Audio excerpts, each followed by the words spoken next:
Şimdi gümrükten aracınızı aldınız. Sonrasında yapmanız gereken işlemler sırasıyla söyleyeceğim. Çünkü biz bu sırayı bilmediğimiz için çok sıkıntı yaşadık. Çok kez git gel yaptık. Siz bilirseniz baştan o sırayla ilerlerseniz çok rahat bir şekilde işlemlerinizi yaparsınız. İlk önce aracı aldıktan sonra gümrük size trafik şehadetnamesini posta yoluyla gönderiyor. 1-2 gün içinde geliyor zaten. PTT ile yolluyorlar. Arkasından ÖTV belgesini bekliyorsunuz. Onu bize mail olarak attılar. O bir 10-15 gün kadar sürdü. Bu belgeler trafik şehadetnamesi ve ÖTV belgesi geldikten sonra bir tane projeciyle anlaşıyorsunuz. Araç proje çizen firmalar var. Bunlarla anlaşıyorsunuz. Bu firmaya elinizdeki belgeleri gönderiyorsunuz gümrükten aldığınız ve aracın belli başlı fotoğraflarını istiyor sizden sağdan soldan, yani dört bir taraftan aracın fotoğrafını çekip bu firmaya gönderiyorsunuz. Belli başlı başka şeyler de istiyor. Şase numarasının olduğu yer, emniyet kemerleri gibi.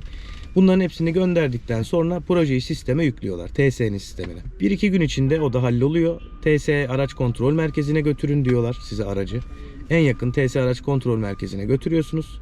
İşte arabanın şase numarasının olduğu yerler, emniyet kemerleri, bunun gibi şeylere bakıyorlar. Normal muayene gibi bir şey değil. Ufak tefek şeylere bakıyorlar. Tamam deyip yolluyorlar zaten. Yine 1-2 gün sonra projeci size diyor ki hazır, gönderiyor. Ödemesini yapıyorsunuz. 1300 lira civarında bir ödemesi vardı yanlış hatırlamıyorsam. Sonra karayolu uygunluk belgenizi zaten almış oluyorsunuz. Sonraki aşamada da normal TÜV-TÜRK muayenesine getiriyorsunuz aracı. TÜV-TÜRK muayenesinden işte egzoz gazı emisyonunu ölçtürüyorsunuz. Zaten onlar rutin bildiğiniz şeyler. Buradan da geçerseniz bunlarla birlikte notere gidiyorsunuz. Tabi bu sırada aracın sigortasını yaptırmış olmanız gerekiyor. 0-1 araçmış gibi sigorta yaptırıyorsunuz arabaya. Sigortacınıza öyle söyleyebilirsiniz. Çünkü genelde sigortacılar bilmeyen, daha önce gümrük çıkışlı bir arabaya sigorta yapmayan sigortacılar bilmiyor. Araba eski model olduğu için 2003, 2004, 2005 neyse model olduğu için 0 araç gibi sigorta yaparsak sorun olabilir diye uyarıyor sizi. Biz araştırmıştık, sorun olmaz, yap dedik. O şekilde sigortamızı yaptırdık. Muayeneyi de yaptırdıktan sonra noterde zaten herhangi bir eksik kalmıyor. Gidip notere bütün bu belgeleri verip aracınızı tescil ettiriyorsunuz. Sırayla tekrar belgeleri söylemem gerekiyorsa trafik şehadetnamesi gümrükten geliyor. ÖTV belgesi gümrükten geliyor. Karayolu uygunluk belgesi projeciyle anlaşıp TSE'ye götürdüğünüz kısım. Bunu ayrıca dışarıdaki firmayla hallediyorsunuz. Bir de TÜV-TÜRK muayenesi.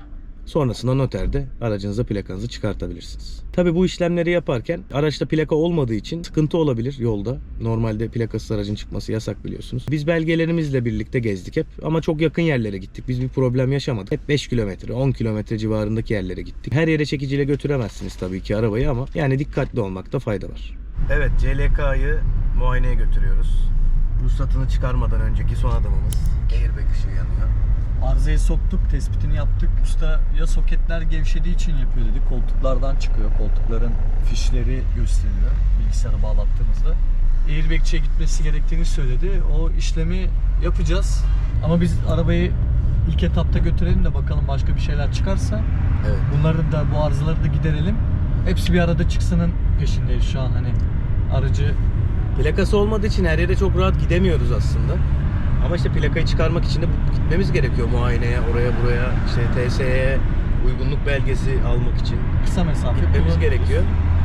Yakın yerlere gidiyoruz. Her yere çekiciyle götüremeyiz arabayı. Süreçten bahsedelim, bilgilendirelim. Biz CLK'yı gümrükten, ihaleden aldık.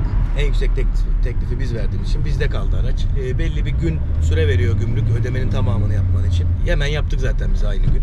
Sonra diyor ki bir hafta içinde, yanlış hatırlamıyorsam, arabayı buradan al. Biz gittik. Arabayı görmemiştik biz bu arada almadan önce. Biraz alelacele oldu. Son 5 dakika kala gördük. Hoşumuza gitti. Alalım dedik. Sadece fotoğraflarını gördük. Biz gidip incelemedik aracı. Fotoğraflarda gördüğümüzde arabanın camları açık bir şekilde 1,5-2 seneye yakın yatmıştı araba. İçi çok kötü durumdaydı. Çok kötü bir koku vardı, ağır. Döşemeleri yırtıktı. İçinde artık ot bitmişti, yani topraklar gelmiş bir yerden yağmurla birlikte. Ot bitmiş içinde. Biz ilk önce alır almaz dükkanın önüne çekiciyle getirdik. Bakırköy'den Pendik'e getirdik arabayı. İlk başta marş basmak istemedik biz sıvıları, yağları değişmeden, ama sonra dedik bir yakıt katkısı, bir yağ bir katkı atalım. O şekilde marş bastık arabaya. Aslında basmamamız gerekiyordu ama başımıza bir şey gelmedi yani. Tek marşta da çalıştı bu arada araba. Akü değiştirdik önce. Aküden sonra tek marşta çalıştı araba. Sonra biz bu arabayı hemen detaylı temizliğe götürdük. Koltukları söktük, döşemeciye götürdük. Döşemeler yapıldı, tamirleri, yırtık olan yerler. Naci ustamız, Naci abimiz çok güzel bir detaylı temizlik yaptı. Zaten öncesi sonrası görüntüleri paylaşırız. Arabanın kokusu da gitti. Çok güzel oldu. Ama süreci bilmiyoruz. Bundan sonra ne yapmamız gerekiyor? Biz arabayı direkt ruhsat çıkarmak için direkt notere gittik.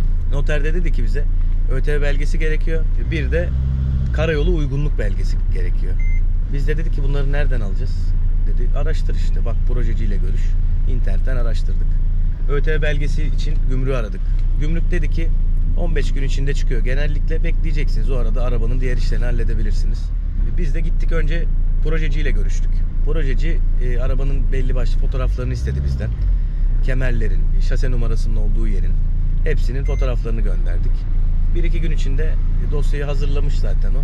Onaylanmış. TSE'ye götürün dedi arabayı. Biz TSE'ye, bir merkezleri var TSE'nin. Bu uygunluk belgesini vermek için muayenelerini yapan. Biz bir tanesine götürdük. Sancaktepe'dekine götürdük biz. Orada arabayı kontrol ettiler. Şase numarası, emniyet kemeri, araba dizel mi, benzinli mi gibi şeylere bakıp dediler ki projeciye biz göndereceğiz. Gönderdiler. Sonra projeci de yine 2 gün içinde, tabi bu bahsettiğim süreç aslında 1 aylık bir süreç ama kısa anlatıyorum. Projeci de en son bize 2 gün sonra dedi onaylandı, hayırlı olsun, gönderdi. Onun ödemesini yaptık. Yanlış hatırlamıyorsam 1300 lira civarında projeciler bir para alıyor bu iş için. Onu da yaptıktan sonra tekrardan notere gittik. Artık ruhsatı çıkartalım diye. Noterde ilk başta dedi ki arabanın sigortası yok. Biz daha önce sigortacıyla görüşmüştük. Plaka olmadan kesemeyeceğini söylemişti. Şase numarasına kesiliyormuş bu sigortada. Sıfır araç muamelesi görüyor. Şase numarasına yeni kayıt sıfır araç olarak sigortayı kestirdikten sonra dedi ki muayenesi yok.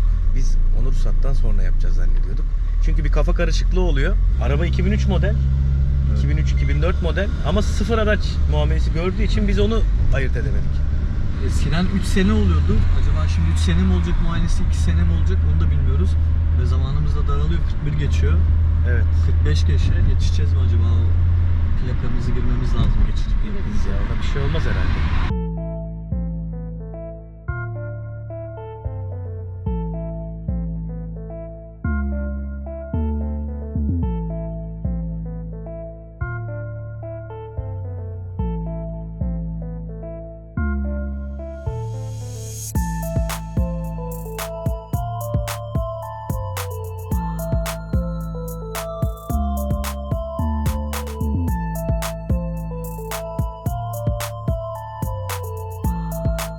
Ön frenlerde salgıvallik var. Disklerine balatalarına falan baktırman gerekiyor, tamam mı? Tamam. Bir tane araba çok yatmış ya, muhtemelen onun içindir.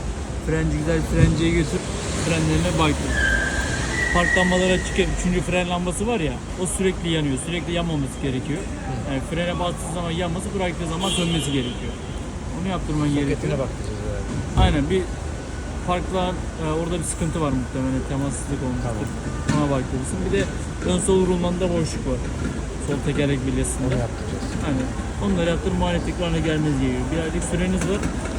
Şu numaradan veya bu internet sitesinden randevu alıp gelebilirsin. Evet, fren lambası, bir de yataklama rulmanı, boşluk var. Bunları halledip bir daha geleceğiz. Burada videoyu sonlandırabiliriz bence. Görüşmek üzere. Belki. Kendinize iyi bakın.